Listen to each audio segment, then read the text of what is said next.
Hello and welcome to my new video. In my last video, I explained the SLA, which includes overview, SLA definition form, benefits, duration, and schedule and time zones. In this video, I will explain the instance management, which include instance upgrade process, instance cloning process, and best practices. So let's start with the instance upgrade. It is important to stay on the current ServiceNow release so you can take full advantage of the no products and capabilities as they are released, and so you maintain the highest levels of security, availability, and performance. The ServiceNow upgrade policy states that we provide support for the two most recent release families, the current release and the one release behind the current. This means you need to upgrade at least once a year to stay current. Once you fall behind the supported versions, ServiceNow will schedule an upgrade for you.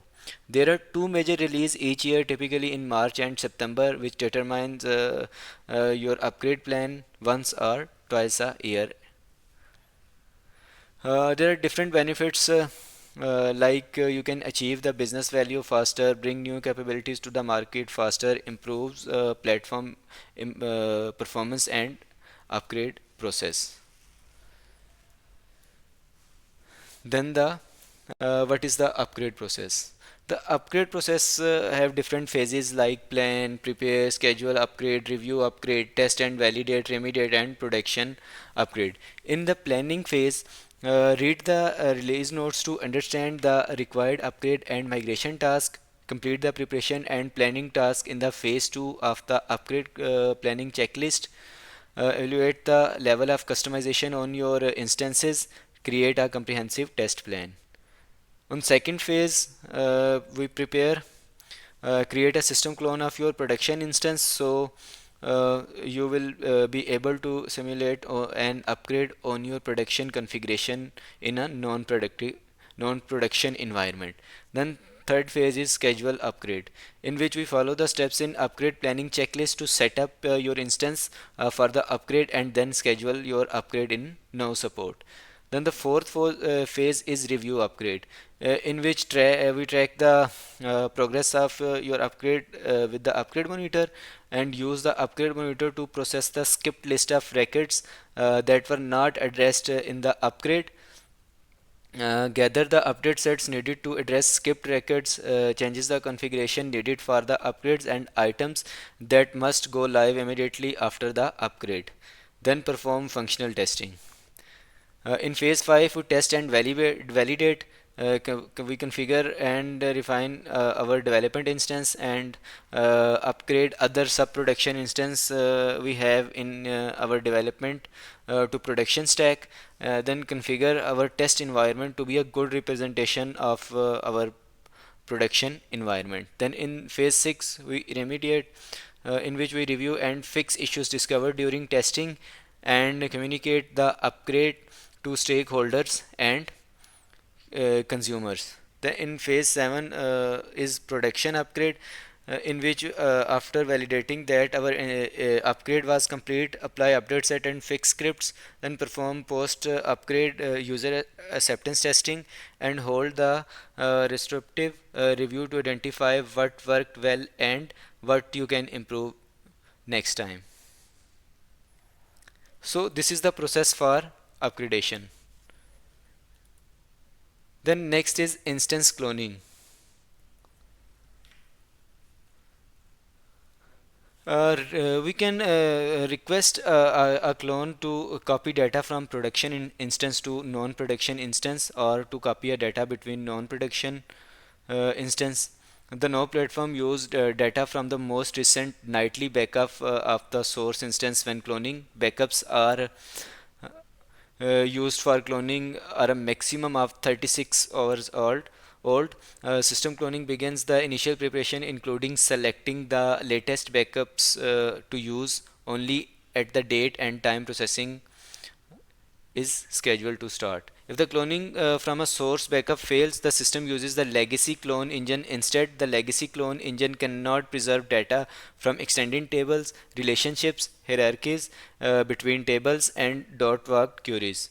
You may want to restore the target instance from a backup and then reschedule the clone in such areas. Then cloning process. There are several steps to clone a instance. Like the first step is to log into the instance that you want to clone. This instance becomes the source instance of a cloning request. Then create a clone target record for each target instance that you want to receive clone data. Then verify the list of tables that are excluded from cloning and add or remove tables to exclude from the target instance. Then in fourth step, verify the list of tables and system properties that you want to saved on the target instance with the following. You can use the data preservers. You can also create or modify data preserver as needed. The legacy clone engine does not support data preservers for these records like tables and extended task table relationships, hierarchies, and dot-walk queries. Then in 5 step, preserve your unpublished applications on the target instance. In step 6, navigate to the system clone and request clone. And the seventh step is optional, in which we can specify a predefined clone profile. A clone profile stores target and clone option. The clone profile automatically populates your clone request with your selected profile setting. Then in eighth step, in the target instance field, select the target instance that you want to receive the clone data. Create a separate clone request for each target instance that you want to receive clone data. In ninth step, in the clone schedule start time field, select the time that you want to to start. You can schedule multiple clone requests for the same source instance. For example, create one clone request to copy data to non-production instance A and another clone request to copy data to non-production instance B. The scheduling engine determines whether multiple clone requests against the same source instance can occur simultaneously or whether they must occur sequentially. The system verifies the schedule start time and either accepts the date value that you selected or suggested an available date time value. In 10th step, it send the email upon completion in the email upon completion field. Enter your email address so that you can receive alerts after the cloning finishes is cancelled or has an error.